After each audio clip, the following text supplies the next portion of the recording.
جب لال مسجد کا operation start ہوا تو چونکہ یہ ہمارے گھر ہیں، یہ آپ گھر پہلے دیکھ لیں کہ ہم یہاں پہ بالکل اس کے قریب 2-3 ہفتوں کی 2-3 دنوں کی یا 2-3 مہینوں کی بات نہیں تھی، وہ جنوری 2006 سے اس کے اثرات جو تھے وہ شروع ہو چکے تھے،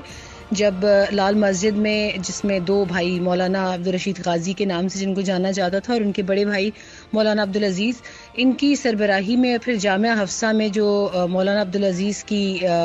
زوجہ تھیں ام حسان کے نام سے جن کو جانا جاتا تھا، تو ان دونوں مسجد اور جامعہ حفصہ جو ساتھ ہی جہاں پہ طالبات کا ہاسٹل بھی تھا اور ان کی جامعہ بھی تھی، انہوں نے اس پورے ایریا میں جو نہ صرف مقامی باشندے بلکہ انہوں نے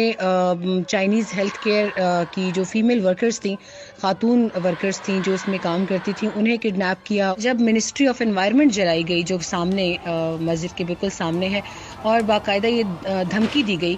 کہ پاکستان میں ابھی کی حکومت استعفیٰ دے اور ایک شریعتی نظام جو ہے شریعہ کا نظام نافذ ہو،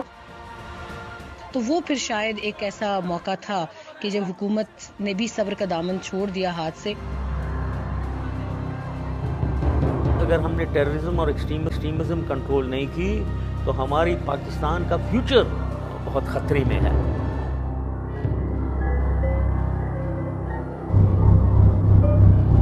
اس وقت کے صدر جو تھے ریٹائرڈ جنرل پرویز مشرف، انہوں نے گو ہیڈ دیا آپریشن کا، اور تمام تر چیزیں جو تھیں وہ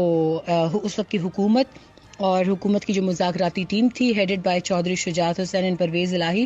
اور ان کو اختیار دیا گیا کہ آپ اس کو فائنلائز کر سکتے ہیں کہ اس نظام کو تبدیل کریں۔ یہ فرسودہ نظام سارے مسائل کی جڑ ہے، غریبوں کے لیے مسائل ہیں، ہر ایک کے لیے مسائل ہیں۔ یہاں پر جب تک اسلامی نظام قائم نہیں ہوگا اس وقت تک کوئی یہاں کے مسائل کا حل نہیں ہوگا۔ آپ آئیں، میڈیا کو لے کے آئیں، جو غیر ملکی ہوا وہ دوں گا، جو دہشت گرد ہوا وہ دوں گا۔ اس کے علاوہ طالب علم اپنے جو ہیں، میرے جو اسٹوڈنٹ ہیں جو وانٹڈ ہوئے، جن کے اوپر کوئی کرمنل کیس ہے، سابقہ کیس ہے، میں وہ بھی دینے کو تیار ہوں۔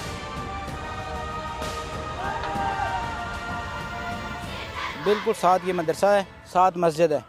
اور اتنا خوف و ہراس تھا ان بموں کی آواز کا اور گولیوں کی آواز کا کہ شاید وہ ہم پہ گر رہی ہیں آگ۔ رات کو مغرب کے بعد سے جب وہ گولہ باری شروع ہوتی تھی تو بم اس طرح گرا کرتے تھے جس طریقے سے ایک دفعہ پورے گھر کی کھڑکیاں، دروازے اور وہ گونج سے ہی وہ ہل جاتا تھا سارا علاقہ۔ آنسو گیس کی میں آپ کو بتا دوں کہ گھر کے اندر یہ پوزیشن ہوتی تھی کہ ہم جو گیلے کپڑے ہیں وہ دروازے کے نیچے رکھتے تھے کہ یہاں سے کسی بھی طریقے سے آنسو گیس کی جو یہ ہوا سی ہے وہ اندر نہ آئے، لیکن اس کے باوجود وہ ہماری آنکھوں کو اتنا تنگ کرتی تھی، اس کی وجہ سے طبیعت خراب رہتی تھی۔ لیکن آج تک میں نے یہ نہیں سنا کہ کبھی کسی بڑے نے یا کسی نے بتایا کو اس طرح کا کرفیو اسلام آباد میں پہلے کبھی لگا ہو۔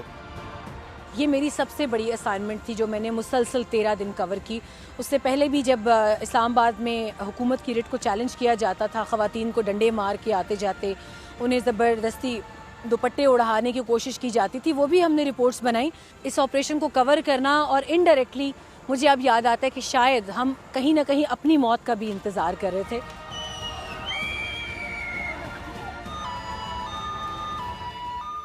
ذہنی کیفیت اب یہ ہے کہ وہ کوشش ہوتی ہے کہ وہ کہتے ہیں کسی اور مسجد میں جا کے نماز پڑھ لی جائے یہاں کی نسبت۔ اتنا خوف ہے کہ یار کوئی نہ کوئی معاملہ نہ کسی ٹائم پہ بھی ہو جائے۔